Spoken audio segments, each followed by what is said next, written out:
তো গাইস, তোমাদের অনেকেই রিকোয়েস্ট করেছে এই আজকের ভিডিওটা বানানোর জন্য। তো আজকে আমি সেই ভিডিওটা বানাচ্ছি। তো আজকের টপিক তোমরা দেখে বুঝতেই পারছো যে কি ভিডিওটা হতে চলেছে। আজকের ভিডিও যে শাক দিয়ে কিভাবে মাছ ঢাকতে হয়, আমি সেটাই আজকে তোমাদের সামনে দেখাবো। তো প্রথমে মাছটা ঠিক মতো করে মাঝখানে বসিয়ে নেবে। অল্প অল্প শাক দিয়ে পেঁয়াজের থেকে শুরু করে আস্তে আস্তে আস্তে আস্তে এমনভাবে চাপা দেবে যেন মাছটা আর দেখা না যায়। তো আমি অবশেষে আস্তে আস্তে ধীরে ধীরে সব মাছটা ঢেকেই ফেলেছি, অল্প একটু বাকি আছে দেখা যাচ্ছে, তাও আমি শেষমেশ ঢাকা দিয়েছি, দেখা যাচ্ছে না।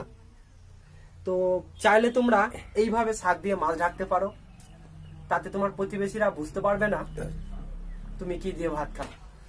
ভিডিওটা অনেক কষ্ট করে বানিয়েছি, তোমাদের যদি ভালো না লাগে অবশ্যই কমেন্ট করে জানিও।